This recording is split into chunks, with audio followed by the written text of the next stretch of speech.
Welcome to the Speak Your Truth podcast by Be Bold Media Co., where you get to hear heart-centered conversations between leaders that have really done immense work on themselves. And you get to hear not only about their story, but how they got on this path with the work that they do. Because a lot of the times, you only get to see 1 minute videos on, Reels or Instagram, and it doesn't really go into the depths of how much each leader has gone within themselves to be where they are, to be showing up in the medicine that they're doing. So this is all about that kind of vibe of really speaking on truth, speaking on what is most alive in their story and their work. This is a very special episode because I have someone very special, near and dear to my heart, that has deeply impacted me within these 3 years that I've worked with her. And I'm so grateful to have her on here. I'm like exploding with so much love. And her name is Chelsea River Leigh. And I'm going to have you introduce yourself to the audience. What is it that you do? Who are you? Thank you, Shiba. Such a pleasure and an honor to be here with you today. Thank you so much for having me. I am a ceremonialist, a medicine woman, and a steward of sacred earth medicines. And so my work is devoted to the path of plant medicine and to Mother Earth. And it's a path of reconnection, of reclamation, of remembering our deep connection with the earth and soul level healing through the plant medicines. And I do my work through the plant medicine church that I founded, Temple Absu. And we provide group retreats, private ceremonies, integration work, and teachings. And my work is really here in support of those who are seeking a deep, authentic connection with plant medicines, with earth medicines, not really to transcend our experience, but to really deepen into it and allow that experience to call us back into our truth, into sacred responsibility, into integrity, and a deep sense of belonging here on the earth. Wow, that's some potent stuff right there. I love how you said transcend to, to not take the shortcuts. I'm curious. I want to kind of go a little bit deeper into that piece for a hot minute. We see so many people taking the shortcuts. Why do you think that is? The shortcuts are easy and they're attractive. They bring us into these moments of connectedness to things outside of ourselves. And I think that that's really important on the beginning of the spiritual path, and to open that up for ourselves, to understand our place in all things. But ultimately, we are here as humans. We've chosen to be in these bodies, and that's a beautiful thing. And we're here to experience this experience and be embodied in this experience. And the way I view it is that our ultimate goal here and what we're trying to do through this healing process is to bring our soul into our bodies and embody our soul. And we can't do that. We can't come into our full potential and our full realization of self if we're only seeking these transcendent experiences. I think also there's just not a lot of education.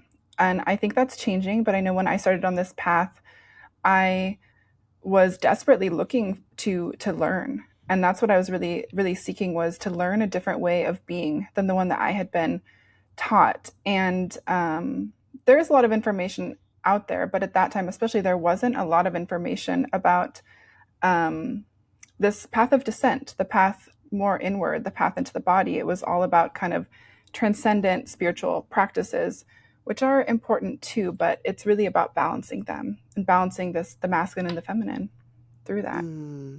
I love that, the masculine and the feminine. Yeah, I think it's so important that we balance that because, when we don't, I feel like it feels really unstable.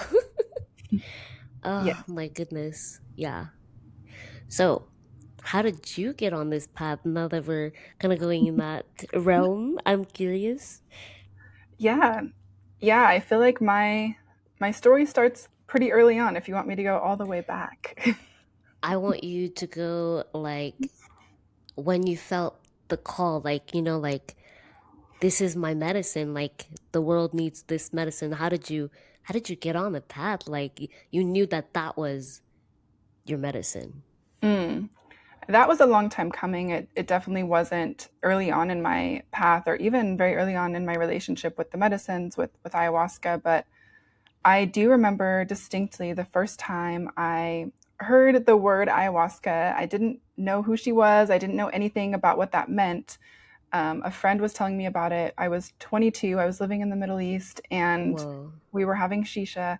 And he heard about ayahuasca on a Joe Rogan podcast. So I'm eternally grateful to Joe Rogan for that particular reason. Um, and I just remember her name just hitting me. And it wasn't a very cognizant process in that moment of, oh, this is something that is calling me or that I need. It just was this very visceral feeling in my body that felt kind of like home. I felt so at home with that feeling, and I wouldn't have been able to put it into those words at the time. But she stuck with me, and she was introducing herself to me, or really reintroducing herself to me. But I wouldn't actually sit with her until the right time, until years later. And I tried to find opportunities, and I'd signed up for opportunities to sit with her before the right moment for me, and they never worked out. But when I was meant to find her, and when she was meant to find me, we found each other, and it was perfect. Yeah. Wow.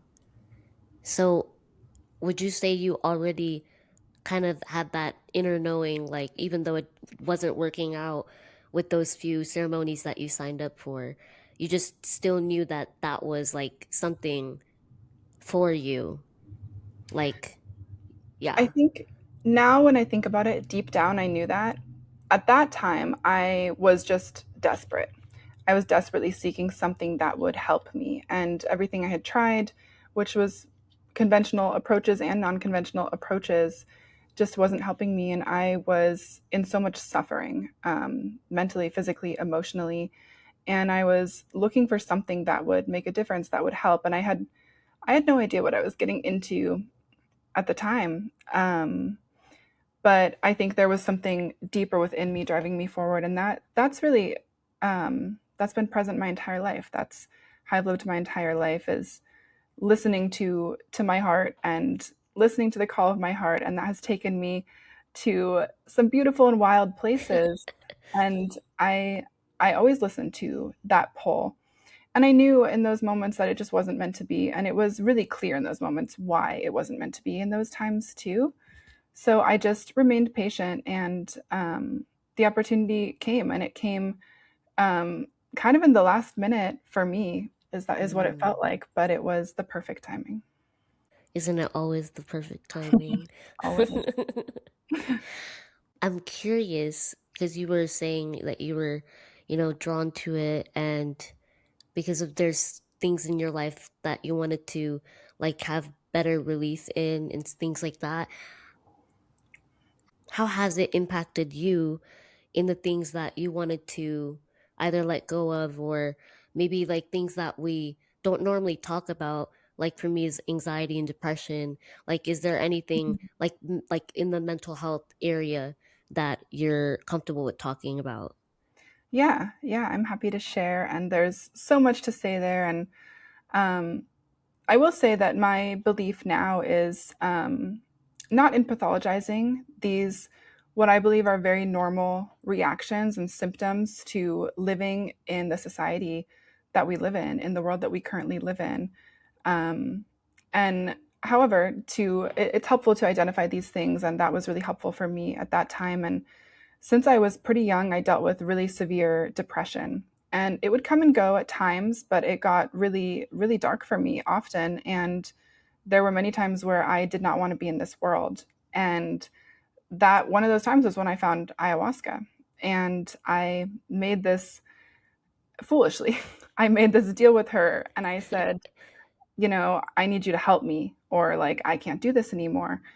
And she did not show up in the way that I thought she would. I didn't understand right relationship. I didn't understand the relationality of everything. I had no idea. Mm. I was deeply conditioned in the worldview that I was brought up in. Um, and that's not the way she works. But she did give me enough to understand like that I needed to keep going. And she became my teacher. And I think that over time, ayahuasca and the other medicines I work with as well have just become a part of my being.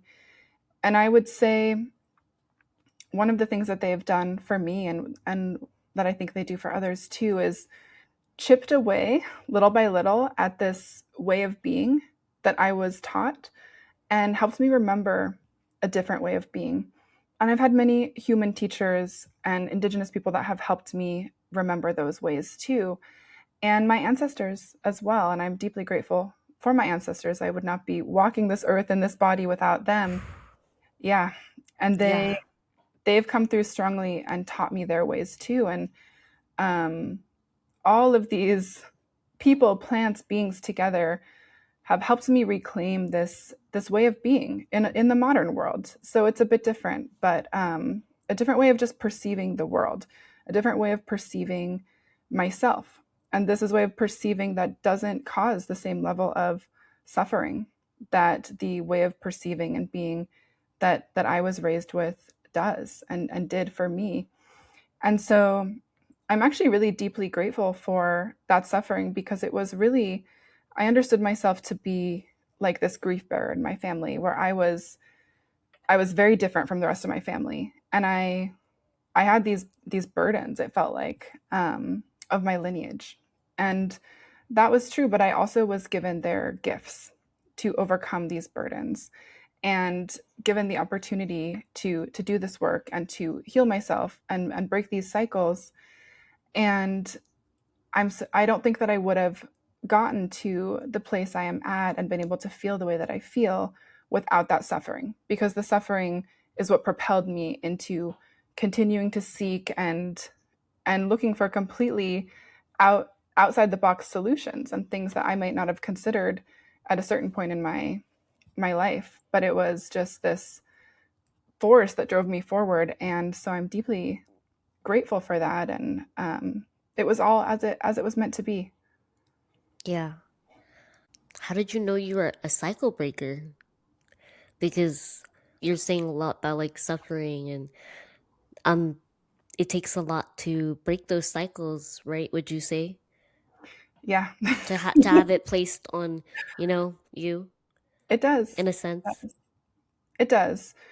And the way I understand it is that it's not all me having to break that cycle. I have this deep support of my ancestors and of the plants and of the trees and so many mountains that help me with this work. If it was just up to me, I wouldn't be able to do it. And so I think that that's the other thing that this path, well, there's so many things, but that's another thing this path has really opened for me, is this relationship with all of creation, with all living things that I work together with.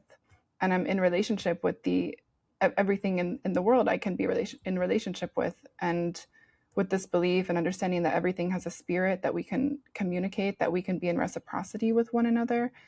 And Hmm. that fundamentally shifted how I showed up in the world. My actions, I understood my actions go so far beyond myself, my level of maturity, my level of accountability.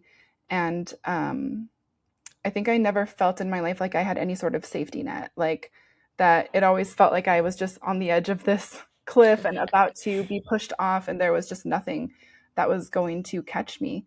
And I was just always trying to run from the edge of that cliff. And that was just most of my life, trying to run from this darkness. And what I found out with the medicines was that I needed to jump off the cliff, because that was how I needed to face my shadow and the collective shadow, which my shadow was a part of. And Mm. I needed to jump off and Mm. stop running, but that Snaps. I was going to be caught, that I wasn't going to just have to be there alone, or nothing was going to happen to me. Nothing bad was going to happen when I jumped off. It was going to be hard. It was going to be terrifying, but I had so much support there. I had the safety net. There was a safety net I was going to land in, and I just didn't know that before. And the plants gave me that knowing and that understanding to be able to do the deeper work and feel safe and protected and held. I really like the way that you said that you're not really alone in this work. And I think we lose sight of it, or we don't know because we have to be in that relationship. And like you said, going back into connecting to the tree, like I didn't know I could connect to a tree. you know or like the plants too, like the plants being a teacher. And I'm interested in knowing how it has made you feel now that you're on the other side. Like, what would you have wished you would have told that version of yourself that didn't know that she wasn't alone, when in those times where you did feel like you were alone, you didn't know that you maybe had ancestors or connection to spirit? Yeah.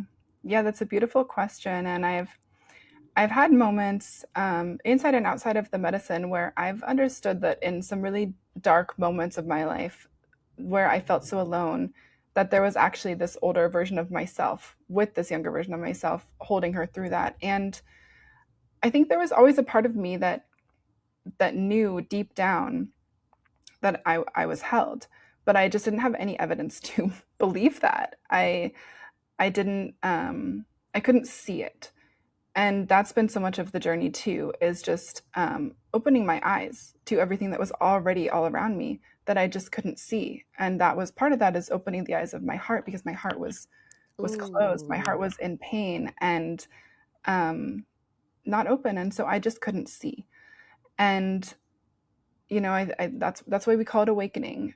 But um, yeah, I think that I don't know that I would even tell that younger version of myself anything. I think I would just hold her and give her love, and I think in a way I did, and I'm so grateful to her because she got me here, and I'm so grateful for all those versions of myself. Whoa. Wow. That I love that, because like I feel like we always have something to say, but not saying anything and just holding ourselves is more powerful. That's in Mhm. that what we're going through. Ugh, wow. Yeah, and the power of witnessing and being witnessed goes beyond words. Yeah. That's been actually something that I've been realizing lately. I'm like, whoa, what is this power of witnessing? Oh my goodness. I think Mm, I just realized the power of witnessing this year, which is so insane. I guess I've never been witnessed, like in that way. Or I don't know, I feel like being witnessed and being seen is like two different things. What would you say? yes. Yeah. Yeah, I agree with that. I agree with that. And I know you've had some beautiful experiences, like truly being seen. Yeah. That's Yeah. medicine. Very life changing. Yeah. What is something that you haven't shared like with anyone before on your story? Like I know, like, but something that's like, With oh my, anyone. yeah, like something that really sticks out to you that you're like, yeah, like that's my story, but it's also why I'm doing this medicine too. And feel free to go as deep as you want. Okay. I need to think about that. Hmm. To be honest, I don't share a lot of my story online. So, Well, um, now's your time. yeah, yeah. And thank you for the opportunity to do so. I think that when I think about my story and I think about everything that led me to this place, and especially I've moved back to where I grew up, close to where I grew up, like a year and a half, almost a year and a half ago, which is crazy.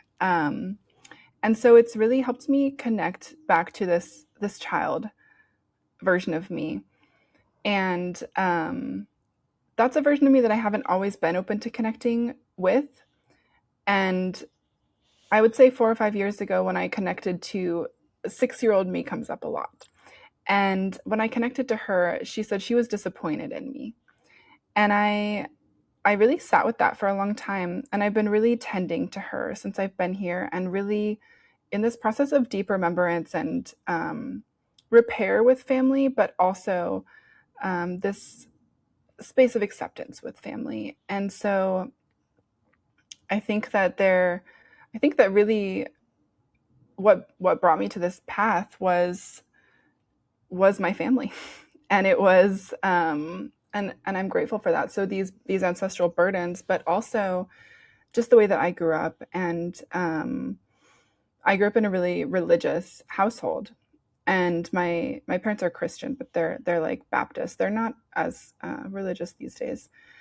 And there's a unique brand of conditioning with that kind of like really conservative religion. And so the story that I was raised with was as a human, and particularly as a woman, once you start becoming a woman from a girl, like you are just inherently wrong and bad and sinful, and you should just be ashamed and live in shame. And when I think about my childhood, I just lived in this household where shame was just controlling everything.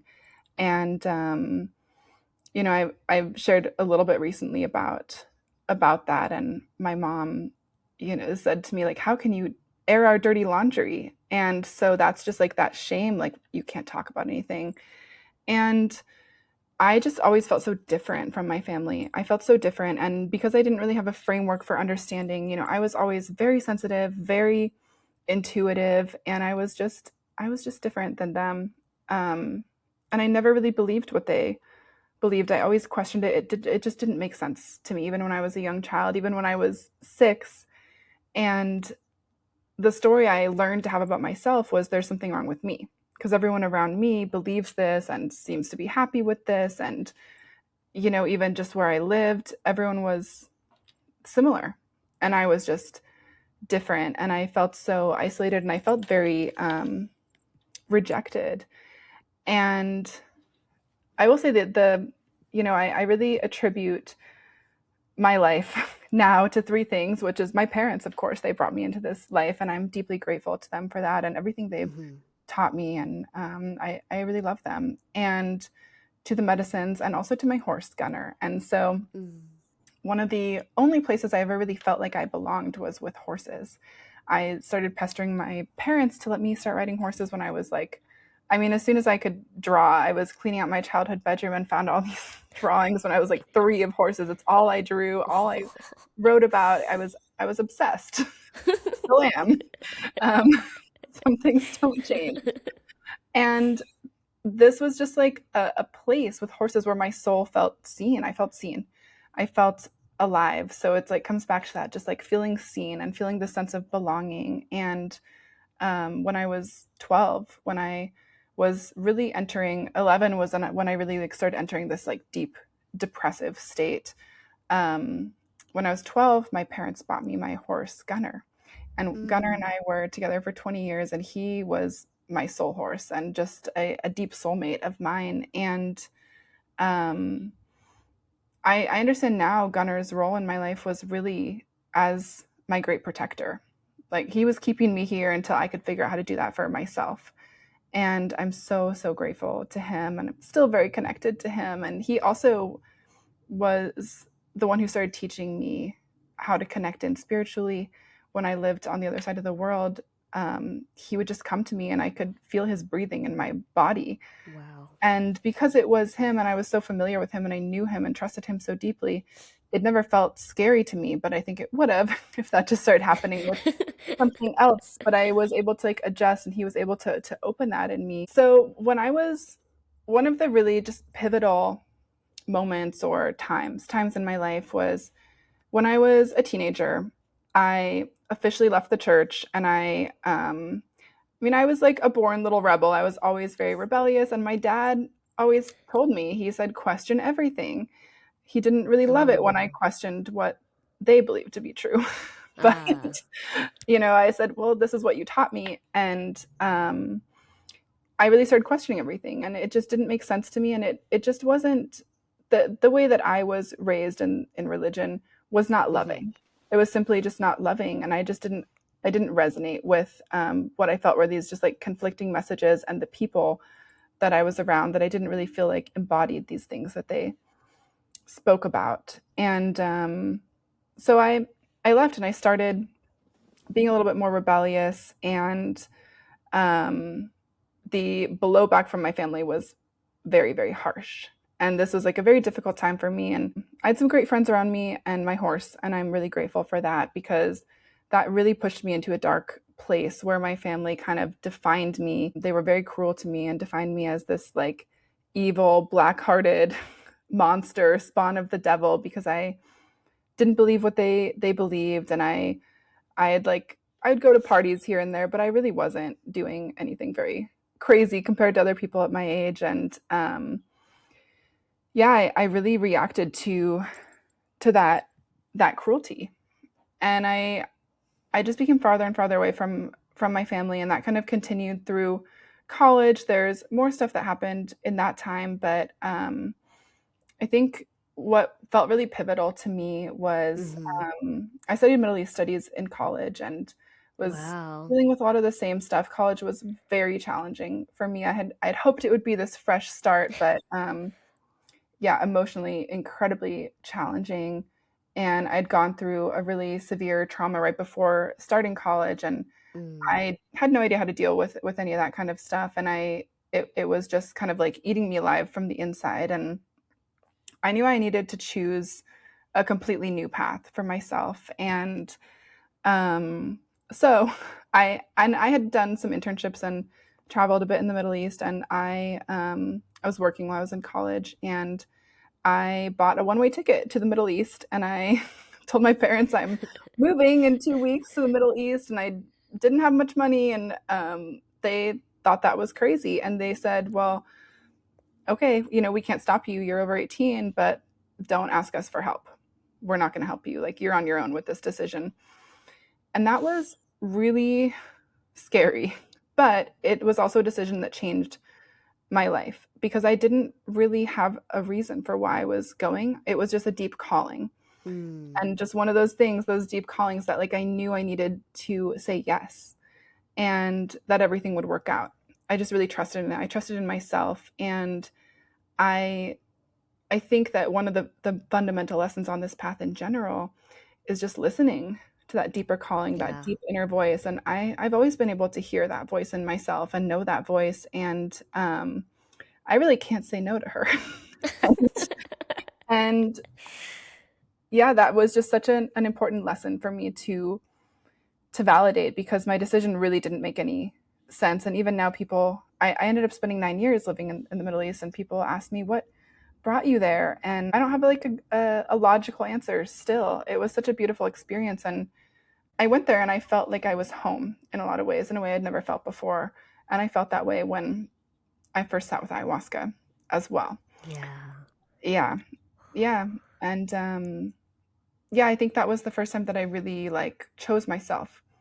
I made the decision I needed to make for myself. And that just set off all the rest of the events. And I began to be in different places and among different cultures. And I was traveling constantly for my job to so many different countries, and Wow. um, really cool, like off the beaten track places. And just through that, deconditioning my mind and my Mm. spirit, and learning different ways of being, and just talking to people. And that just solidified this belief I have of everyone is your teacher. I met so Oh many my God. random people that I just received so much wisdom from, that it was life changing in so many ways for me to just like have those experiences. So Wow. yeah. By the way, thank you for sharing that. Oh my God. That's Yeah, amazing. Yeah. I really love like how our stories really do bring us to our medicine, really, truly. they do. Yeah. Yeah, And yeah, that was just I don't think I've ever heard that story from you. So I'm really honored to have it on my mhm. podcast. Yeah. No. So I feel like even your traveling was kind of like, in a way, would you say finding your truth back to yourself again and to your medicine? Oh yeah, all of it was a piece of it. And that's what I can see now, and what medicine has made so clear. And I think a lot of people end up having that experience in medicine, of this moment of realization of like, wow, it's all been perfect. Even the really hard parts, all Yeah. those lessons were essential for to get to this moment. And Yeah. what happens next will be essential for the next moment. And yeah, I learned so many that fortunately that was not I had a lot of hard ways to learn. Traveling was not one of them. That was a beautiful way to learn, and that's an important lesson too. I think we have this belief that this like healing has to be so hard and so painful and so serious. Oh And my god. you know, Say it louder. there's been moments where ayahuasca has really called me out, and she's pretty funny. She's got a good sense of humor.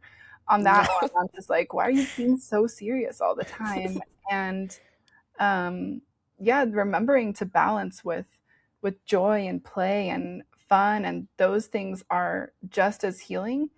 And in certain times of our journey, they're more healing, and that's so important.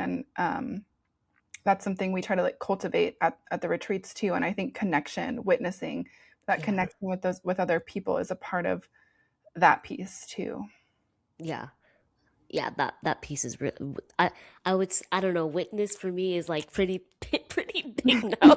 I'm like, witness is the values are, being witnessed, I think is going to be really powerful. Yes. So you were saying that you were feeling the call when you just jumped right in, into your journey. So how does that feel in terms of like you were being served, right? But now Mhm. the journey to serving others. How did you know and feel that call? Yeah. Yeah, that was a huge process for me, and it's a process that took many years for me.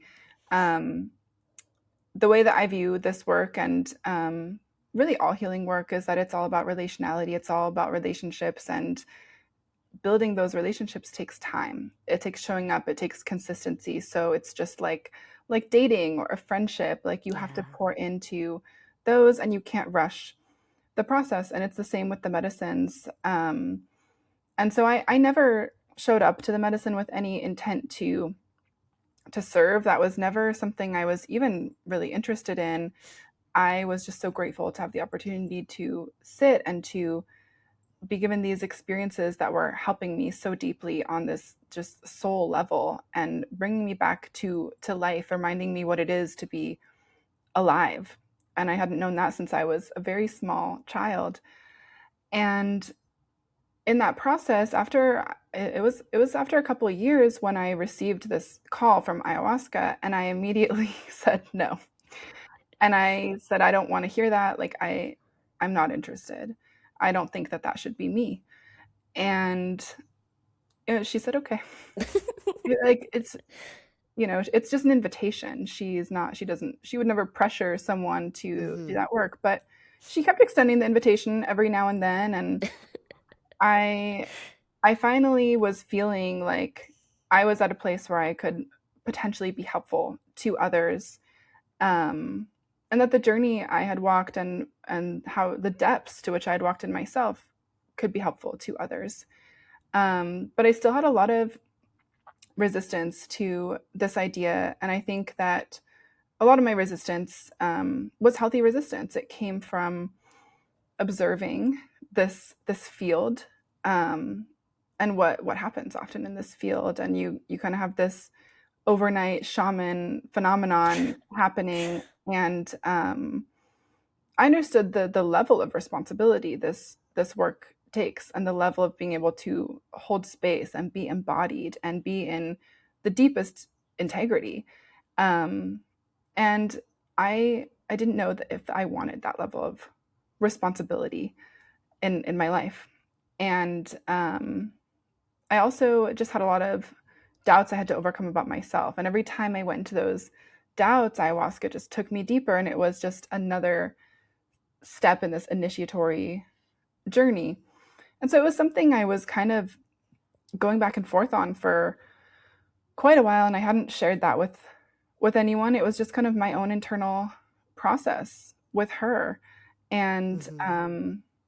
exploring that. But I really like had quite a lot of resistance for a long time, and life events just happened that made it quite undeniable to me. Yeah. And I decided to officially start my initiation and more official training in how to steward the medicines. And that's when the real initiation began, and that continues. And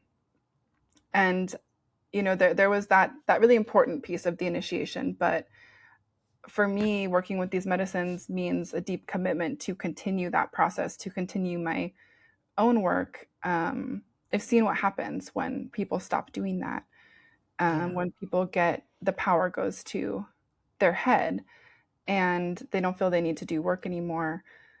And so for me, my commitment to ayahuasca and to the other medicines is to hold me accountable. And that's what I ask them, and to continue doing my work so that I can show up the way that I need to be in service the way that I need to, and truly be in service from my heart and from my soul, not from my ego. And that was really the process of this process I went through with ayahuasca, because I had told her when I was like, okay, maybe, maybe. I said, I Maybe.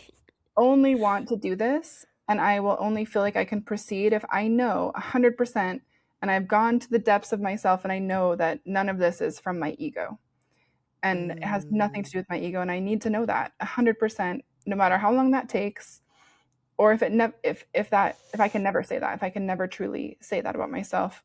And I was open to all possibilities, because I did not want to follow an egoic path. mm-hmm. And I was also really feeling like I was ready and seeking, stepping into my soul's path and to my Yeah. divine purpose. And I wanted to get that right. I wanted to get that right. I was ready to step into that. So that was a lot of the purpose of just really understanding this deeper calling, but also the deeper level of responsibility and spiritual responsibility that would require, and learning to actually embody that and commit to that, because that's not Yeah. easy. Yeah. I can't imagine like like not everybody's medicine is, your medicine, right? Is what I like to say. Is like, oh Yeah. my God, I can't imagine like I only did three. Wait, three? I can't even remember. Yeah, I did three ayahuasca ceremonies. I'm like, hold on, guys. I'm like, I can't imagine like doing the initiation parts. Everybody's medicine is not like it's for a certain person. And I want to ask is, was there a moment ever in your initiation process that you're like, man, this is hard. Like, I don't know what I signed up for. Like, let's go back. Or you were like, no, like, I know it's hard, but it's for me. So many so many moments, and those moments were mostly moments of self-doubt, and I think that those are really important moments on the path. I think if that, like, fear and I don't know doesn't show up at all, like, I don't think we're really doing the work.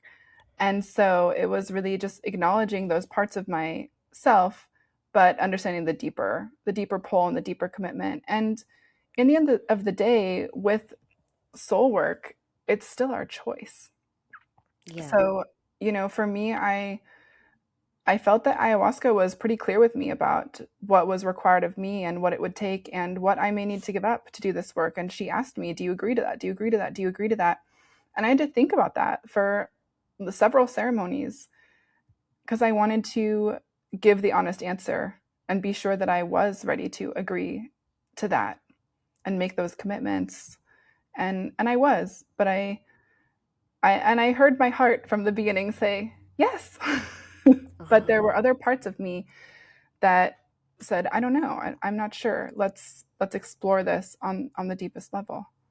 yeah. I think it's a huge responsibility for sure because, like I said, I've just done three.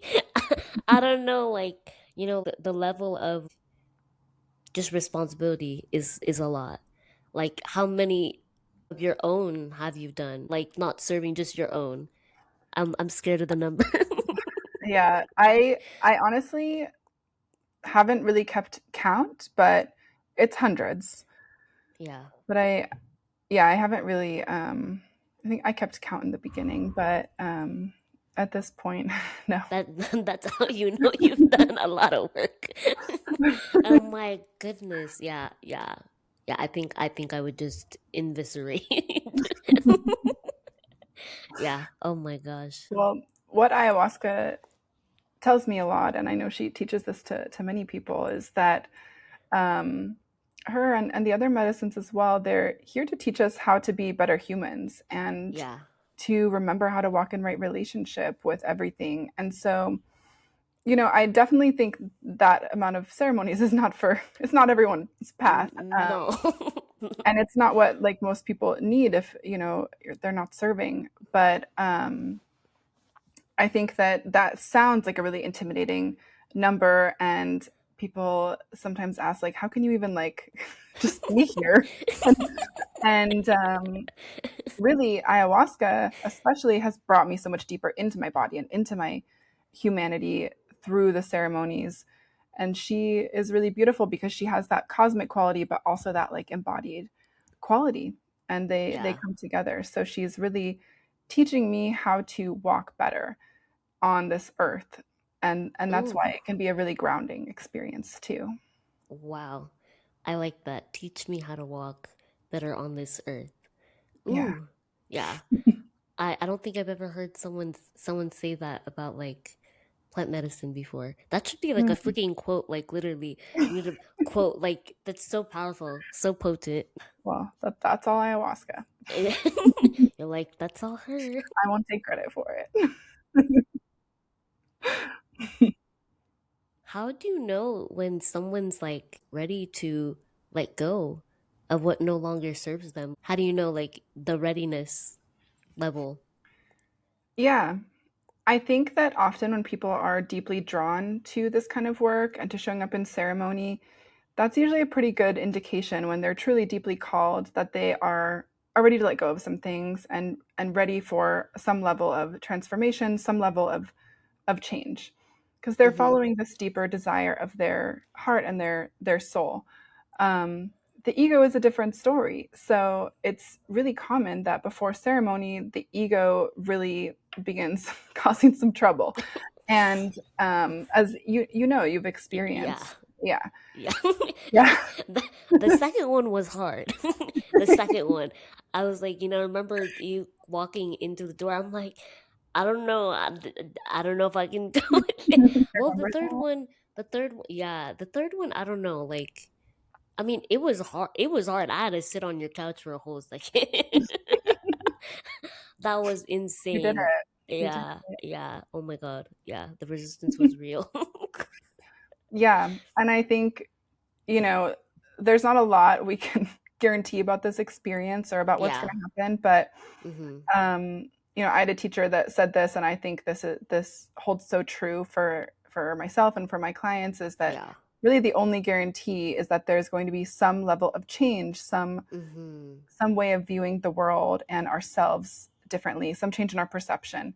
And so we know the ego resists change because the ego just wants to keep us safe and comfortable. And it's not evil, but it Yeah. wants to keep us safe in what is known. And this experience inherently creates some level of change. And so Mm-hmm. um, that's why there's that resistance that comes up, and there can be fear around things that we feel like we may face, or feel deep down that we may be facing, parts of ourselves that we don't really want to look at, parts of our shadow that we don't want to look at. There's a lot in the depths of ourself that can be difficult to look at, but that's I think where the real courage is, because it's easy to look at all the nice things about ourselves, and that's hard for some people too, Mm-hmm.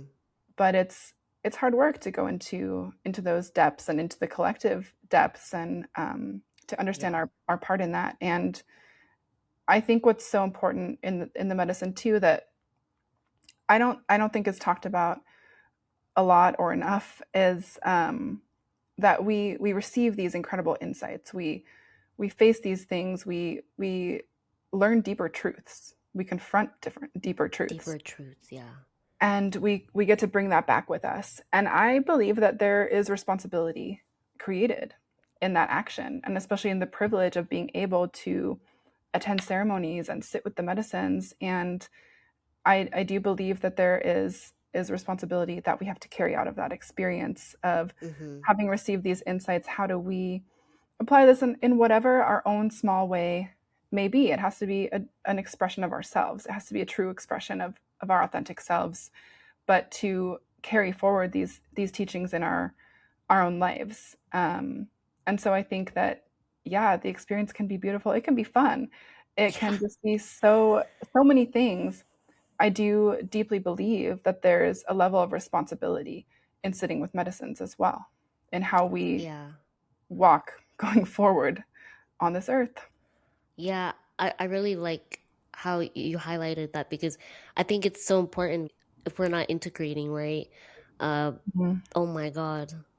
I mean, yeah, you've heard my story, how that went. Would you say integrating is actually one of the most important parts? Like, I think people focus so much on the ceremony that they forget about the after part, Yeah, yeah. And the ceremony is deeply important, and that's like the opening.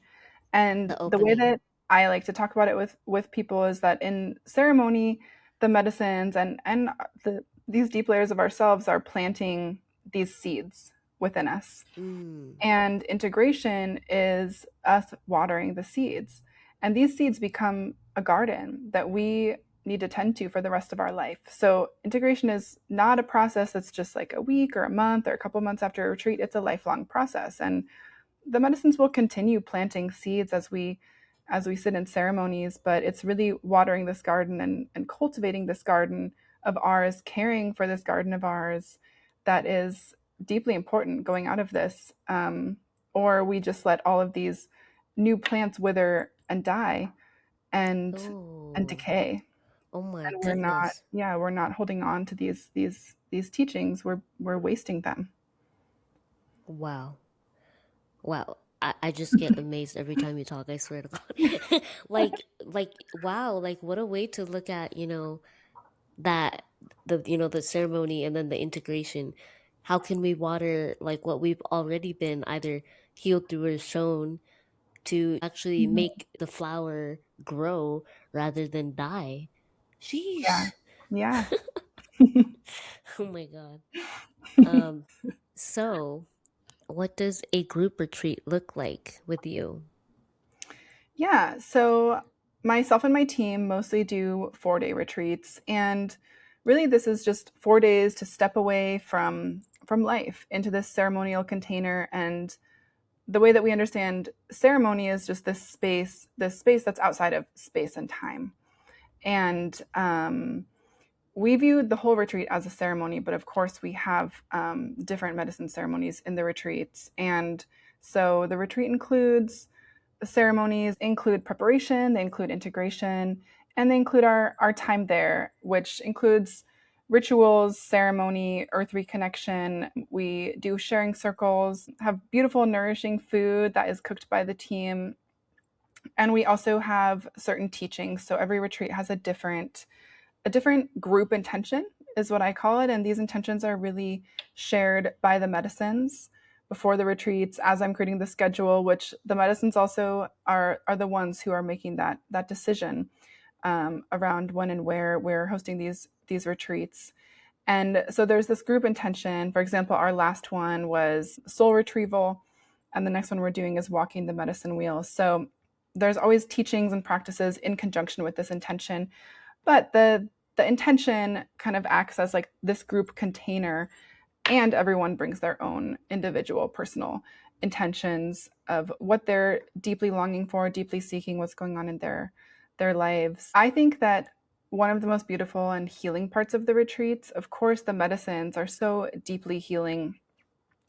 And what I learned pretty early on in my journey going to retreats was that the connection and the group is really just as healing. And I believe that the group that comes together is never any coincidence. The group is always divinely Mm, brought together. Every single person has something to teach every other person there, and they also have something to learn from every other person there, and that includes myself, that includes my team. We're deeply learning from everyone there as well, and it's just so beautiful, the interconnectedness of every group, the things people end up having in common, and just the ways that people relate deeply to each other. And often these are people that may not walk the same paths in life or come across each other much in life, but finding these deep commonalities, because from the beginning we're going beneath the surface of kind of our day-to-day lives and all and these facades and these masks and these ways of showing up in the world. We're going to the deeper things from the very beginning. And so I think we've been talking about being witnessed, and there's just something so powerful about vulnerability, about being witnessed. So for me, in the retreats, my largest priority is safety. And for so many reasons, but that's a part of it. And safety has to be number one. It has to be paramount. I think that when people feel safe and they're in a really safe, trauma-informed container, vulnerability can open more naturally. And I believe that so many of our wounds, most of our wounds, are from relationship. They're out of relationality, however that has shown up in our own lives. And I do think that we have to heal these wounds by being in relationship as Yeah. well, and that can be incredibly hard. And what I think these retreats provide in that sense is a space where we can be in safe connection with one another, where there's safe relationship, there's clear boundaries, there's a clear container, and there's this beautiful vulnerability. Everyone is going through this deep process together, witnessing each other, so deeply supporting each other. It's always so beautiful, just the support. Of course, in ceremonies, everyone is in their own process. There's a lot of boundaries, and the structure is really important. And just I would say one of my favorite parts about retreats is just seeing these connections that bloom through the retreats, and just the love shared, the connections made, and the healing that happens simply through that, by feeling safe to be witnessed, feeling safe to be yourself, feeling safe to be seen by other people, because that's a space where most people don't feel safe, at least in the West, in our world. Yeah. Yeah. Yeah. Yeah. I love that so much, because I think like with safety, like we don't have safety, we can't even go deep into our depths at all. Safety is Yeah. so important. Yeah. Safety is hugely important to us. And yeah, just creating a space where one of my highest aims from the beginning of this work is just it's been creating a space where everyone is welcome, and everyone is welcome in their authentic expression of themselves. And this is not one of those spaces where we like perform spirituality or have any of that stuff going on. It's just really everyone showing up as they are, where they're at in their life. Everything is welcome. And such a beautiful thing about ceremony that I have found and always just am in awe of is you can have in the same moment in ceremony people going through entirely different processes. Someone can be in this just like ecstatic bliss, and another person can be deep in grief. Yeah. And these two things can exist in the same space simultaneously, both being held and witnessed with so much love. And I think that opens up something in us as well, because that's often happening within ourselves. And we're really increasing our capacity to be with ourselves as humans, and all of the expressions of ourselves as humans, and all of the feelings we have. And as we do this work, one of the things that we are doing when we're on this path is opening ourselves to feel more deeply, Yeah. and understanding that it is safe for us to feel deeply. It is safe for us to be seen feeling deeply. And that's actually, to me, feeling is liberation. Feeling is freedom. The more deeply I feel, the more free I am. And it's really the greatest gift I think we can give ourselves. Yeah. Feeling is liberation. Mm-hmm. Mm-hmm. And on that note, I want to know, if someone's feeling the call, how do they work with you? What's your offerings that are coming up? Okay, so our upcoming retreat is on Mount Shasta. She is a really deep ally and teacher of mine, one of my life teachers. And we'll be meeting there on August 6th through the 9th over Lionsgate. And the retreat is walking the medicine wheel, which I'm really, really excited to offer. I think the medicine wheel offers such an important and deep map for our spiritual journey, and also just our lives as humans. And so we're going to walk through the 4 directions in the 4 days of the retreat and familiarize ourselves with those teachings so that we can bring them out into our lives, because we walk the wheel over and over and over throughout our lives. It's really this spiral downward as we go Yeah. deeper and deeper within. And the wheel gives us this map of through the death and rebirth cycles. So that's the teachings we'll be sitting with and learning to embody, and we'll be connecting to the power animals of those directions, the elements of those directions, and really bringing in so much support. And once a year, we also do a women's retreat. This year, that retreat is called Matriarch, and I'm really excited for that. That's going to be in October. Yeah. I'm like, whoa. Yeah. Cedar gave me that name, Oh, and she has been teaching me not the with that. cedar again. My girl Cedar. I know you're all sick of hearing about her. No, I love it. It's a vibe. She has been so powerful for me, and teaching me deeply about what it means to be a matriarch, to Matriarch. stand in that feminine power. And so I'm really excited to be bringing that retreat, to be birthing that with her and with the other medicines. And I know she's going to be very, very present there. And we always do a New Year's retreat in Mount Shasta. Yeah. I also do private one-on-one work with people. And that, yeah, people can just fill out a form on my website and we can have further discussions on that. I am in the Portland, Oregon area, but I do come down to Southern California still quite a bit, where I used to be based. And I also offer integration support to people on a one-on-one basis as people are integrating these experiences, whether they've sat with me or with someone else. And so that information can be found on my website. It's TEMPLEABZU.com. Okay. Amazing. Yeah. So if you're feeling the call with anything, plant medicine related, Chelsea's your guide. She's amazing, okay? I've worked with her multiple times. Oh my gosh, she's amazing. Oh, okay, Chelsea. Thank you so much for being on my podcast, because oh my god, having you as my first guest is an incredible an honor and such a moment, because you've been a big part of my journey, and being here on the Speak Your Truth podcast is kind of a whole big moment for me right now. Yeah. Wow, thank you. This is a big moment for me too, and I feel so honored to be on your podcast, and just for your trust as well. And I so appreciate that. I have so much gratitude for you, and it's so beautiful to continue to watch your journey unfold, and also just receive your support as a friend as well. And I'm so grateful to have you in my life.